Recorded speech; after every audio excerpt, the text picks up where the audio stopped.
존경하고 사랑하는 우리 구독자 여러분 반갑습니다.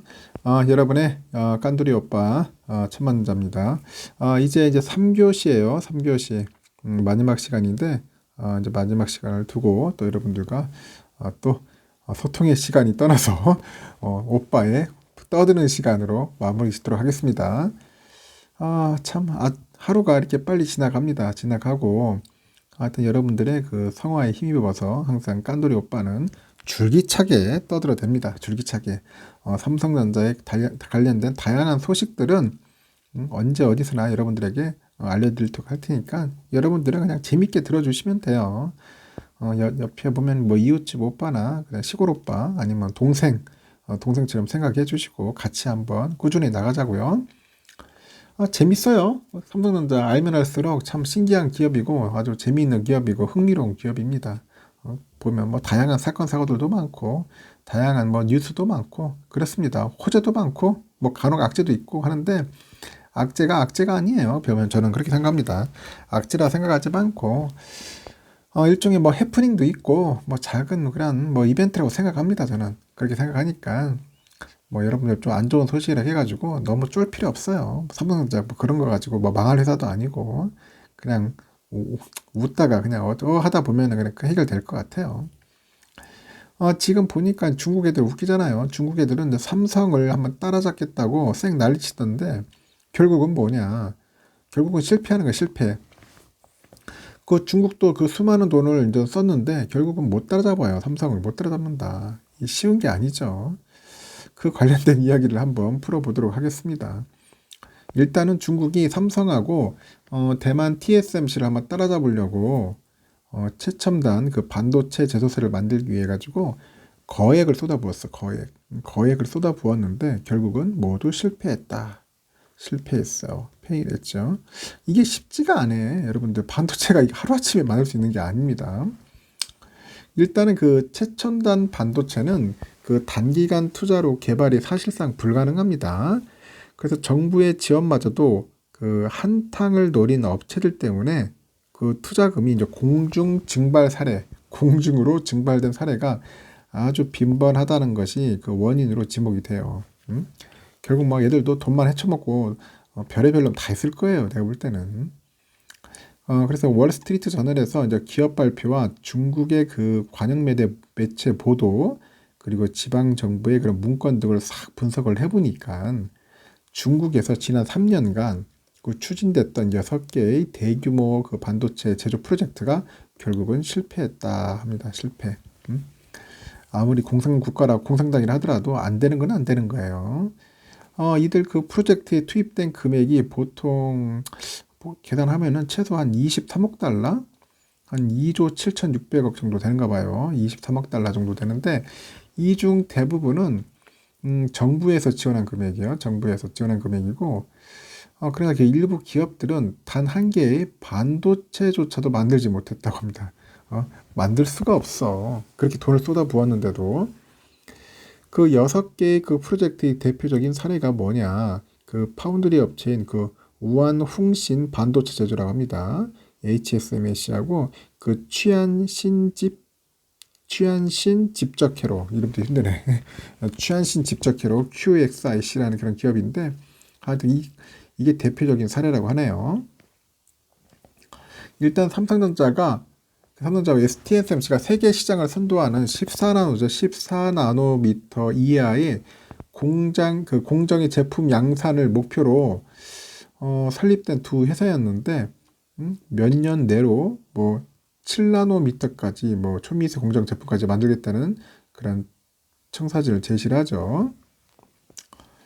하여튼 이들 회사는 그 전직 TSMC의 고위 임원을 포함해 가지고 대만의 그 엔지니어 다수를 막대한 그 연봉 같은 것을 미끼로 해가지고 스카우트했다고 소식통들은 전했는데 하지만 각 지방 정부의 막대한 지원을 없고 출발한 두 회사는 결국은 막대한 투자금을 날리고 지금까지 단 하나의 칩도 상업용으로 생산하지를 못해요.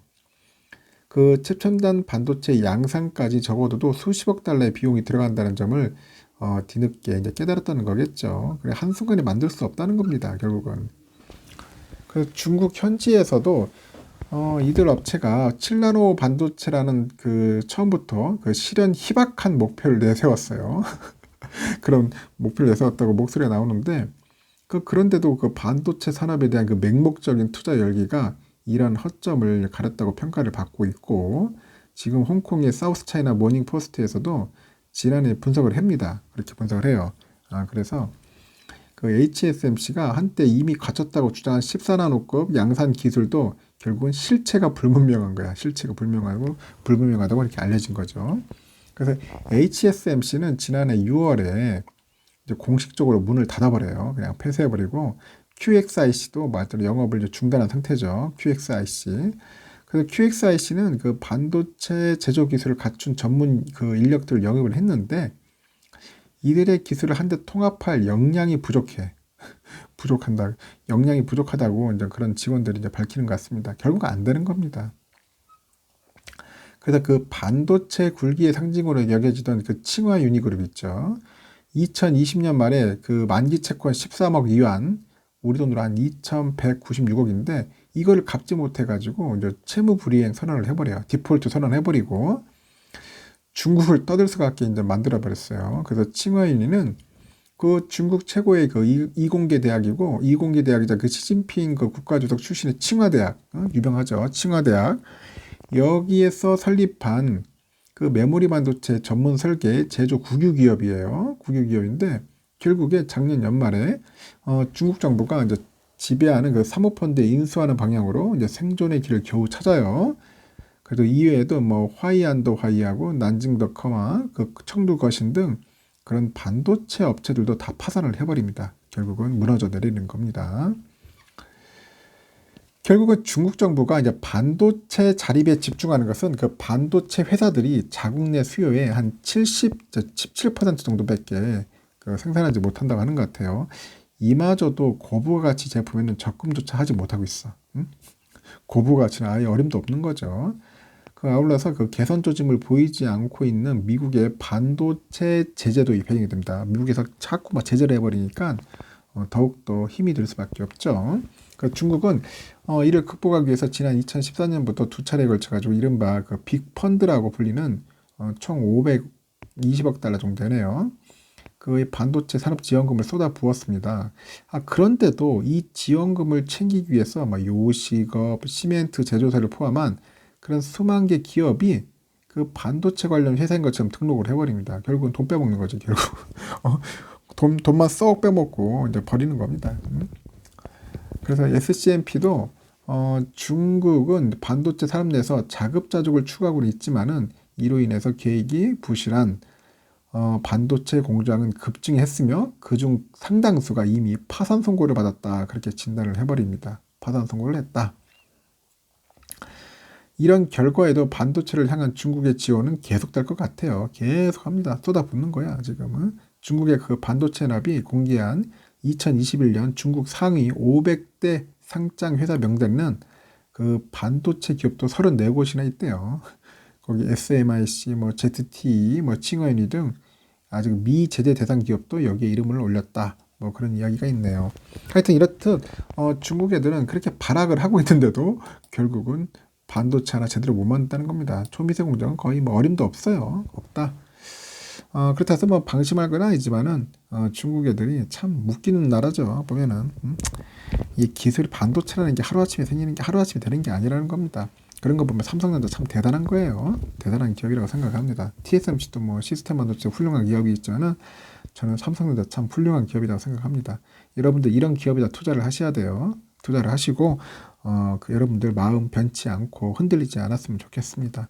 앞으로도 우리 삼성전자 꾸준히 투자해서 먼 미래를 향해서 달려가 보자고요. 3교시는 여기까지 마치고 나중에 오전에 시간 되면 그때 뵙도록 하겠습니다.